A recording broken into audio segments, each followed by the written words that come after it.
With your own head. നമ്മുടെ സ്വന്തം തല കൊണ്ട് അല്ലെങ്കിൽ തലച്ചോറ് ഉപയോഗിച്ച് ചിന്തിക്കുക എന്നുള്ളതാണ്. ഇവിടെ പറയാൻ ഉദ്ദേശിക്കുന്ന രണ്ട് കാര്യങ്ങളെക്കുറിച്ചാണ്. ഒന്ന് നോളജ്, മറ്റൊന്ന് വിസ്ഡം. നോളജ് അഥവാ അറിവ്, വിസ്ഡം അഥവാ ജ്ഞാനം. ഇത് രണ്ടും ശരിക്കും പറഞ്ഞാൽ നമുക്ക് ഒന്നല്ലേ എന്ന് നമുക്ക് തോന്നും. പക്ഷേ ഇത് രണ്ടും രണ്ടാണ്. നമുക്ക് ജീവിതത്തിൽ അത്യാവശ്യം ഇത് രണ്ടും വേണം. പക്ഷേ ഇത് രണ്ടും തമ്മിലുള്ള വ്യത്യാസം എന്താണെന്നുള്ളത് തിരിച്ചറിയാം. അറിവ് എന്ന് പറയുന്നത് നമുക്ക് ചുറ്റും നടക്കുന്ന കാര്യങ്ങൾ കണ്ടും കേട്ടും പഠിച്ചും ഒക്കെ നമ്മൾ മനസ്സിലാക്കുന്ന കാര്യങ്ങളാണ്. അതാണ് അറിവ് എന്ന് പറയുന്നത്, നോളജ്.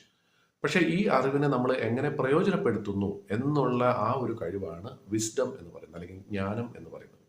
ഇത് രണ്ടും നമുക്ക് തീർച്ചയായിട്ടും ആവശ്യമുള്ള ഒരു കാര്യമാണ്.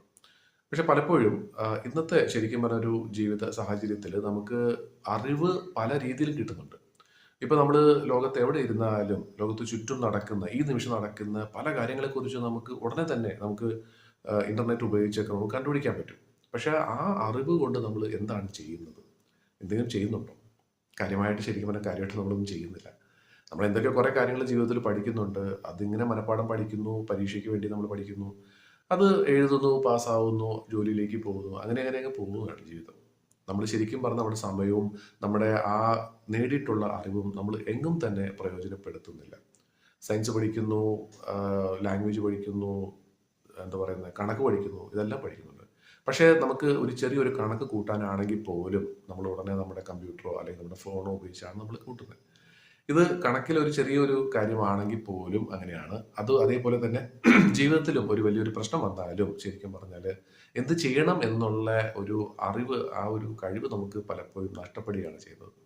നേരെ മറിച്ച് പണ്ടത്തെ കാലത്ത് ഈ സാങ്കേതിക വിദ്യയും കാര്യങ്ങളൊന്നും ഇല്ലാതിരുന്ന സമയത്ത് ആളുകൾക്ക് ജീവിതത്തിൽ ഒരു പ്രശ്നം ഉണ്ടായിക്കഴിഞ്ഞാൽ അതിനെങ്ങനെ പരിഹരിക്കണം എന്നുള്ളതിനെക്കുറിച്ച് കുറച്ചുകൂടെ ധാരണ ഉണ്ടായിരുന്നു. അപ്പം ഇന്നത്തെ ഈ ഒരു തലമുറയെ കുറ്റം പറയുകയല്ല ചെയ്യുന്നത്. നമ്മൾ തിരിച്ച് ആ ഒരു രീതിയിൽ നമ്മൾ ചിന്തിച്ച് തുടങ്ങിക്കഴിഞ്ഞാൽ നമുക്ക് തീർച്ചയായിട്ടും ഒരുപാട് കാര്യങ്ങൾക്ക് നമുക്ക് സൊല്യൂഷൻ ഇല്ല എന്ന് തോന്നുന്ന പല കാര്യങ്ങൾക്കും നമുക്ക് ഒരു പരിഹാരം കണ്ടെത്താനായിട്ട് സാധിക്കുന്നതാണ്. അതല്ലാതെ നമ്മുടെ പ്രശ്നങ്ങൾക്കൊന്നും ഈ പ്രപഞ്ചത്തിൽ ശരിക്കും പരിഹാരമില്ല എന്ന് ചിന്തിക്കേണ്ട. തീർച്ചയായിട്ടും പറ്റും. അത് നമുക്ക് കണ്ടെത്താൻ സാധിക്കും. പക്ഷെ ആ രീതിയിൽ നമ്മളൊന്ന് ചിന്തിക്കേണ്ടി വരും. അപ്പോൾ ഈ ഒരു കഴിവിനെ നമ്മളൊന്ന് വളർത്തിയെടുക്കുക എന്നുള്ളതാണ് വളരെ പ്രധാനം.